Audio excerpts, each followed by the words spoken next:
എനിക്ക് 2 ദിവസം ഒഴിവായിരുന്നു. ശനി ഞായറായിരുന്നു അല്ലേ? എന്തായിരുന്നു പരിപാടി 2 ദിവസം? പരിപാടി സിനിമ കണ്ടു ടീച്ചർ. സിനിമ കണ്ടു അല്ലേ? കളിച്ചു, TV കണ്ടു. നല്ല സിനിമ കണ്ടാൽ ശരിയായിട്ട് കുറച്ച് പഠിച്ചു. എന്താണ്? കുറച്ച് പഠിച്ചു. ആയിക്കോട്ടെ.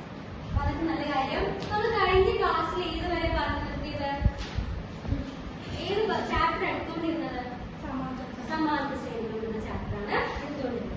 അത് നമ്മൾ ആദ്യം പറഞ്ഞത് എന്തായിരുന്നു? സംഖ്യാശ്രേണികളെ കുറിച്ചായിരുന്നു അല്ലെ? എന്താ സംഖ്യാശ്രേണികൾ? ആർക്കെങ്കിലും പറഞ്ഞു തരാൻ പറ്റും എന്താ സംഖ്യാശ്രേണികൾ? ആരെങ്കിലും ഒരാൾ അത് പറഞ്ഞു കൊടുക്കും. സംഖ്യാശ്രേണി എന്തായിരുന്നു? Very good. സ്നേഹ കറക്റ്റ് ആയിട്ട് പറഞ്ഞത് അല്ലെ? ഒരു സംഖ്യ തുടങ്ങിയിട്ട് എന്താണ് ക്രമമായിട്ട് എന്തെങ്കിലും ഒരു റൂള് എന്തെങ്കിലും ഒരു നിയമം അനുസരിച്ച് എഴുതി പോകുന്നതാണ് എന്താ സംഖ്യാശ്രേണി എന്ന് പറയുന്നത്. സംഖ്യാശ്രേണിക്ക് ഉദാഹരണം പറഞ്ഞു തരാൻ പറ്റുമോ? സംഖ്യാശ്രേണിക്ക് ഇഷ്ടംപോലെ ഉദാഹരണം അത് ഉദാഹരണമാണ്. പിന്നെ വെരി ഗുഡ്, നല്ല ഉദാഹരണമാണ്. പിന്നെ ഈവൻ നമ്പേഴ്സ് എന്ന് പറയുമ്പോൾ ശ്രേണിയുടെ നമ്പേഴ്സ് ഒന്ന് പറയൂ. ഇതൊക്കെ എന്താണ് സംഖ്യാശ്രേണിക്ക് ഉദാഹരണമാണ് അല്ലേ? സ്നേഹം വന്നിരുന്നു അതല്ലേ? ഓക്കെ. പിന്നെയോ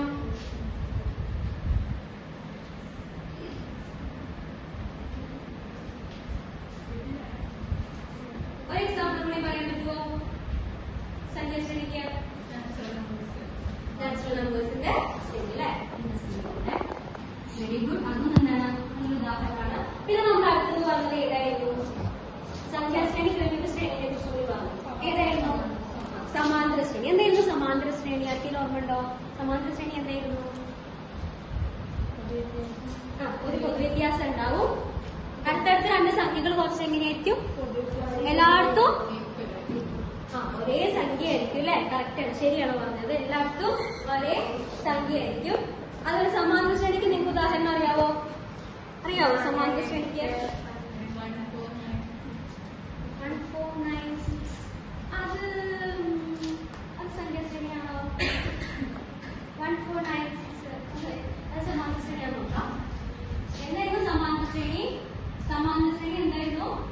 ഒരു സംഖ്യയിൽ നിന്ന് തുടങ്ങി ഒരേ സംഖ്യ തന്നെ വീണ്ടും വീണ്ടും കൂട്ടുന്നത്. 1 4 9 14 ആണ് പറഞ്ഞത്. 1 4 9 14. ഒരു സംഖ്യയിൽ നിന്ന് തുടങ്ങി ഒരേ സംഖ്യ തന്നെ വീണ്ടും വീണ്ടും കൂട്ടി എഴുതി കിട്ടുന്ന ശ്രേണിയാണ് എന്ത്? സമാന്തര ശ്രേണി അല്ലെ?